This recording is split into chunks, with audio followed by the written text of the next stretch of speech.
Assalamu alaikum wa rahmatullahi wa barkatu. Wannan zagaye na biyu za mu ji wane ne sahabi Kabbabu ibnul Aratti. Kowane sahabi ne wannan yake da wannan suna? To biyo ni dai don jin wane ne Kabbab ibnul Aratti.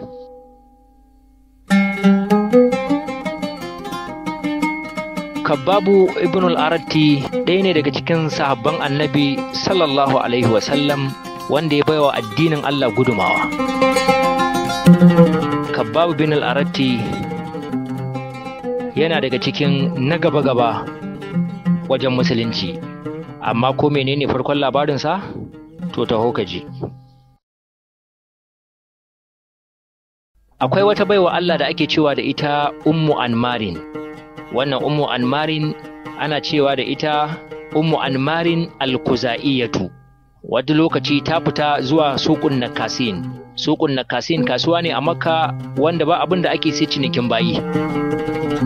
Ta tafi don siyan bawa. Tana kewaya cikin kasuwa. Tana dudduba waɗannan bayi. Kwatsam sai idan ta ya faɗa kan wani ƙaramin yaro. Tana dubawa take ganin wannan da alaman cewa zai kaifin hankali wannan yaron. Lalle wannan bawan za a ci moriyarsa irin wanda ake so ne. Saboda haka ta biya kuɗi ta ɗauki wannan yaro wanda yake ɗan ƙarami ta bi hanya don ta tafi gida da shi. Suna tafiya akan hanya ta wayo take kallonsa take cewa da shi, ma ismuka ya gulam, me sunanka ya kai yaro?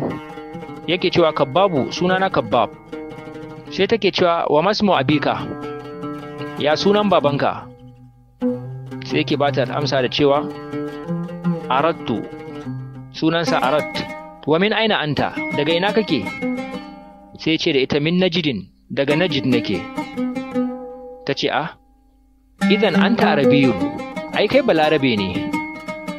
Sai yake cewa na'am wa min bani tamimin, aini daga ƙabilar bani tamim nake ma.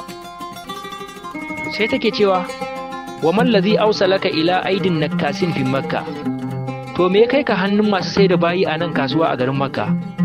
Saboda haka sai yake bata amsa da cewa agarat ala hayyina qabilatun min qaba'ilil arab, ai wasu mutane da ƙabilu na ƙabilar larabawa suka kawo mana farmaki. Fastaqatil an'ama, suka kora dabbobinmu. Wasabatin nisa'a, suka kwashe mata. Wa akazatiz zarariya, suka kwashe kuma 'yan yara. Wa kuntu fi man ukiza min al-gilman, na daga cikin wanda aka ɗauke daga cikin 'yan yara. Summa ma zalat tatadawaluni al-aidi hatta ji abi ila Makka. Hannaye suna ta caccanzawa gare ni, a kai ni nan in koma hannun wannan, har kuma yau gani a Makka. Wasu rufi yadda ke kuma yanzu na zamanto a hannunki.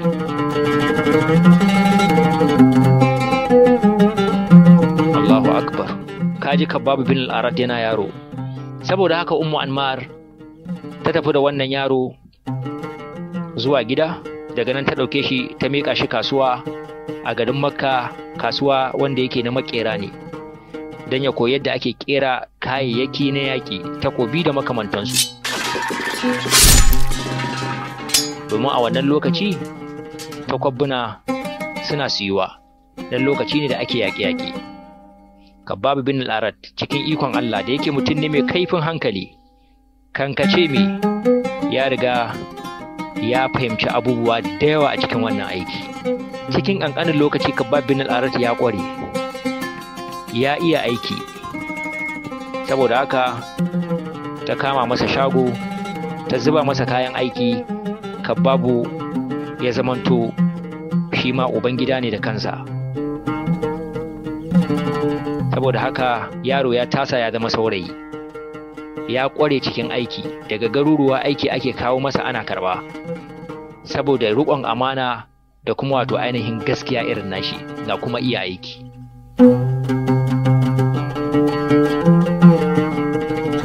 Kabbabu bin al-Arat ya kasance duk sanda ya tashi daga shago yakan zauna yana tunani na irin rayuwa da ya ga mutane suna yi, rayuwa irin na jahiliya. A cikin zuciyarsa sai ya rika faɗin cewa wato duk daɗewa wannan duhu da ake ciki akwai haske da zai zo. Ma'ana ba za a zauna haka ba, Allah zai turo abin da zai fidda mutane daga cikin wannan hali da ake ciki na rayuwa mara daɗi, yadda ake rayuwa ba kan gado. Ana haka Allah subhanahu wata'ala ya turo annabi sallallahu alaihi wasallama idan ya kirayi mutane zuwa ga bauta masa shi kadai. Annabi sallallahu alaihi wasallama ya biyo ta shagon Khabbab bin al-Arat. Khabbab bin al-Arat ne karɓi musuluncinsa, yana mai cewa ashhadu an la ilaha illallah wa anna muhammadan abduhu wa rasuluhu. Ya shaida babu an bauta da gaskiya sai Allah, kuma annabi Muhammadu wato ainihin bawan Allah ne kuma manzon Allah ne. Khabbab bin al-Arat tabbas yana daga cikin mutane 6 wanda suka fara wato ainihin musulunta a doron ƙasa. Wannan ya isa ya zama abin alfahari. Kai shiru ka natsu ka gani, ko yau aka ce musulman duniya gaba ɗaya su hau layi shekara 1000 baya duk su taso su hau layi a ce maka gane shi da can, kai ka san wannan martaba ne.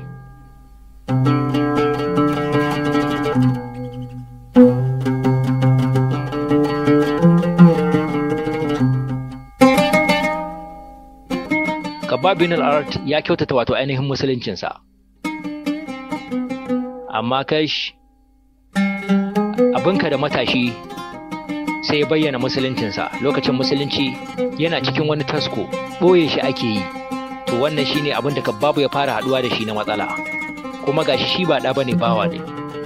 Saboda haka labari ya samu Ummu Anmarin, saboda haka ita kuma ta gaya ɗan uwanta wani da ake kiransa da Siba'u bin Abdul Uzza. Saboda haka Siba'u bin Abdul Uzza ya tattara wayanda suke abokansa na wajen aiki, wayanda suke makera da sauransu, suka taho bakin shagon Khabbab bin al-Arat suka same shi yana aiki. Saboda haka Siba'u bin Abdul Uzza buɗe bakinsa sai yake cewa laqad balagani annaka aslamta, ai labari ya zo min cewa kai ka musulunta. Khabbab bin al-Arat yake cewa domin ya masa wani usulubi a cikin maganar da yake gaya masa, ya nuna masa cewa ma ya yi ridda, wato ya bar addinin iyaye da kakanni ya dawo wani addini wanda aka zo da shi.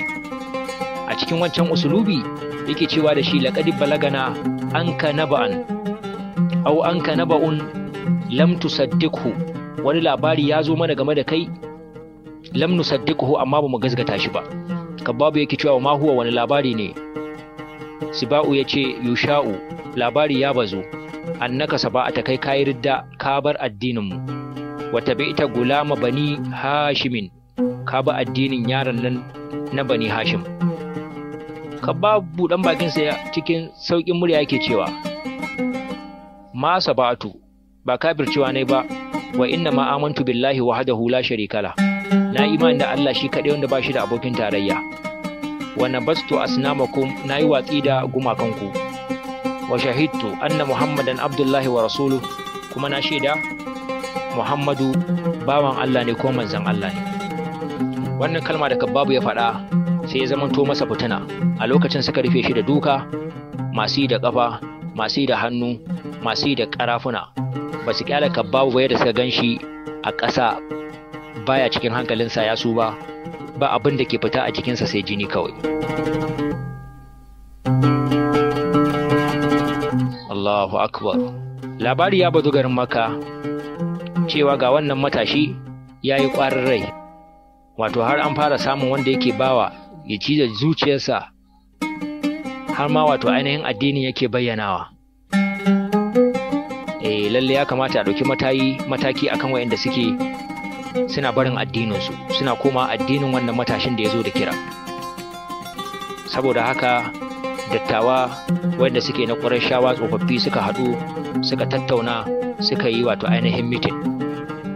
Cikinsu akwai Abu Sufyan bin Harbin da Walid bin Mughira da Abu Jahal bin Hishamin. Suka tattauna kan sha'anin Annabi Muhammadu sallallahu alaihi wasallam. Saboda haka cikin abin da suka cimma matsaya, dukkan wanda wani ya musulunta daga cikin mutanensa ko daga cikin wato ainihin jama'arsa, saboda haka kawai su ɗauki mataki a kansa, matakin gaggawa wanda zai zamanto darasi ga wasu ba za su sake aikata irin haka ba.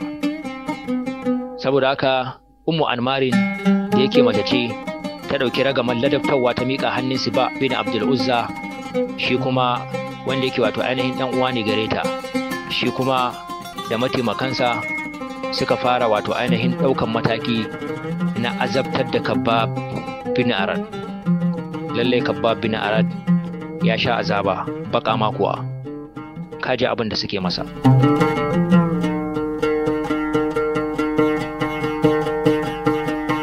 Sukan bari rana yi zafi, ka duba zafi irin na garin Makka, sai rana yi zafi, ƙasa ta ɗau zafi sai a fito da shi cikin rairayi, sai a tuɓe masa riga, sai a ɗauko silka irin ta yaƙi na ƙarfe sai a sanya masa, sai a kwantar da shi a rana. Saboda haka kuma a hana shi ruwa a lokacin, sai ya sha tsanani ƙwarai da gaske, masifa wahala ta kai masa makura. Sannan sai su juyo su kalle shi, sai su ce da shi, ma taqulu fi Muhammadin, me kake faɗi game da Muhammadu? Sai ya ce, Abdullahi wa rasulu, bawan Allah ne manzansa ne, ja'ana bi dinil huda, ya zo mana da addinin shari'a, wal haqqi, da addinin gaskiya, li yukhrijna min adh-dhulumati ila an-nur, dan ya fitar da mu daga duhu ya kai mu haske. Saboda haka wannan kalma suna ji, saboda haka za su koma kansa su ci gaba da wato ainihin azabtar da shi.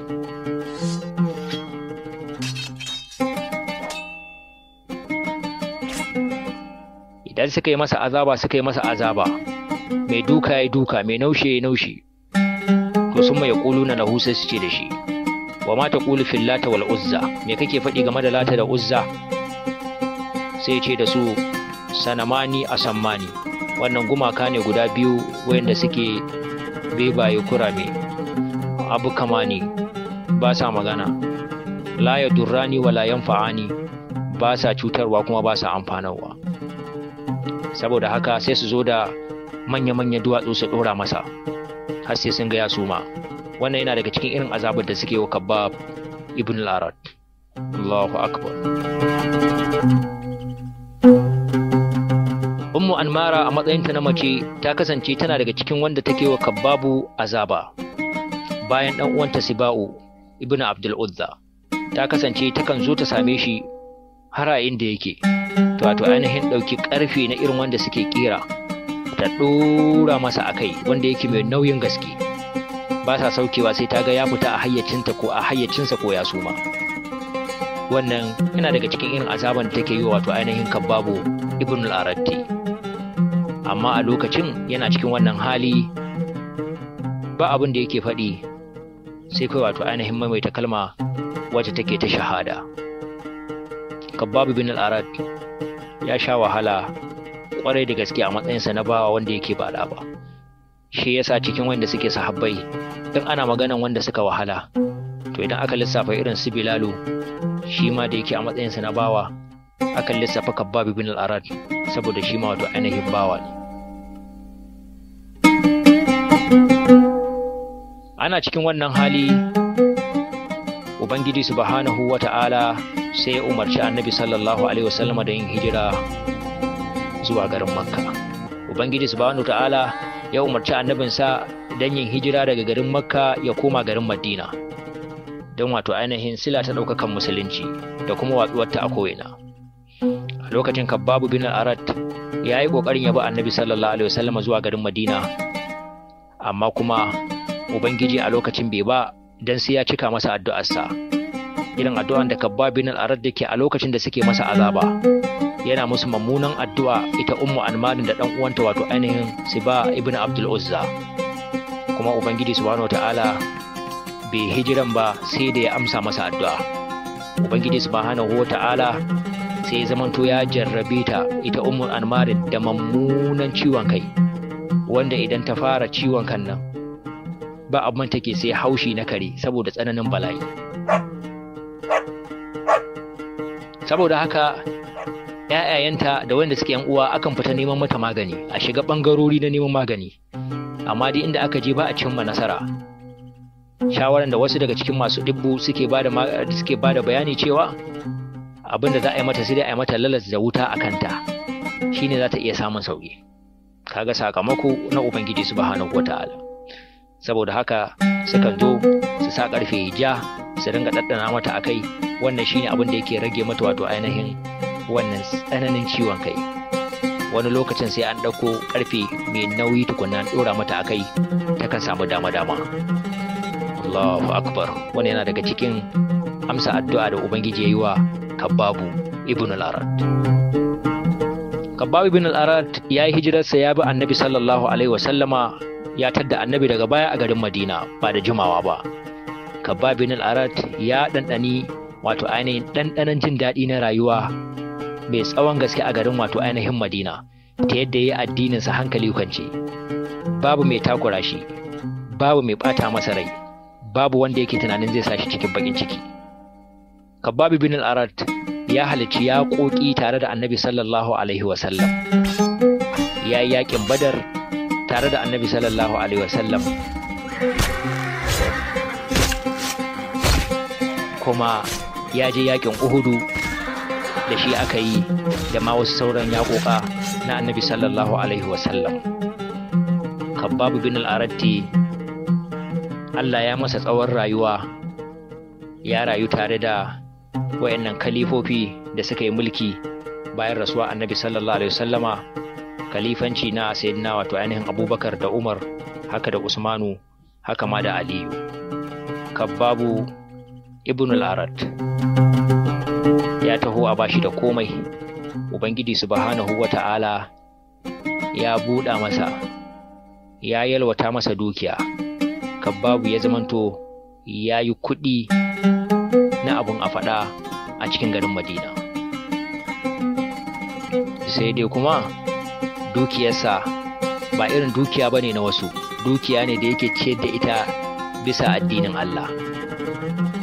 Wajen kashe dukiyarsa, zuciya ko tunani ba za ta iya gaya maka ga wani wanda yake kashe dukiyarsa cikin addinin Allah ta irin tsari na Kabbabu ba.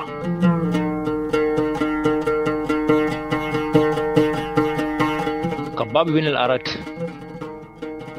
ya yi sito a gidansa, sitan da bata da kwado bata da makulli, wanda sitan ko ma'aji inda mutum zai shiga ba tare da ya gan shi bane. Ya ajiye kuɗi yanda dukkan wani mabukaci ya zo ya san inda yake, da kuma abin da zaka auna na abinci sai dai ka ɗiba kawai ka ɗauki kuɗin cefane kai tafiyarka. Wani yana daga cikin abin da yake yi, wanda ka zauna a rayuwarka kai shiru ka ga waye zai yi wannan. Allahu akbar. Sahabin Annabi kenan sallallahu alaihi wasallam, Kabbabu ibn al-Arad.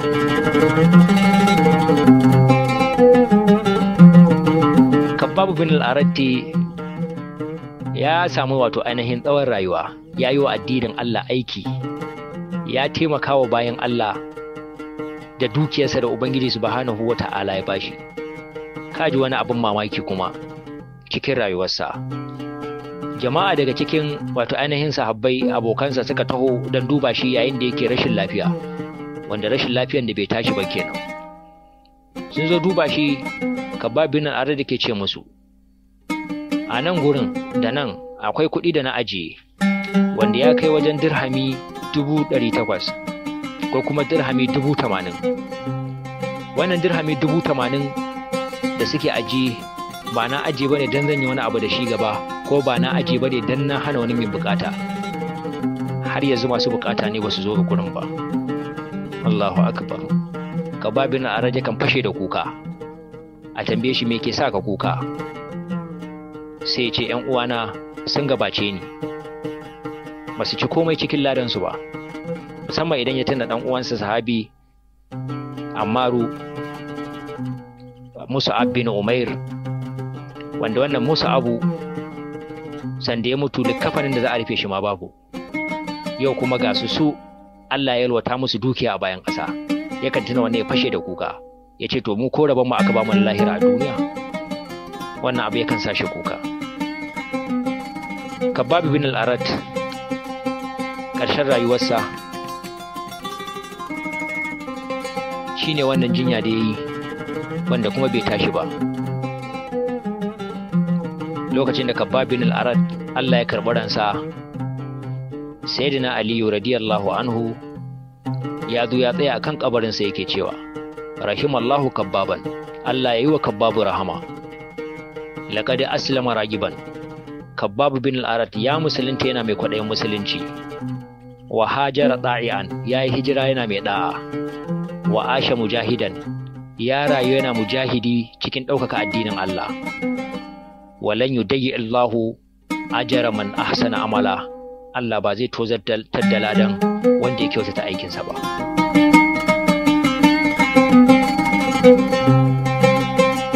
Allahu akbar, wannan shine kabbabu ibn al-arat. Allah ya musu rahama, Allah ya ƙara yadda da su. Assalamu alaikum wa rahmatullahi wa barakatuh.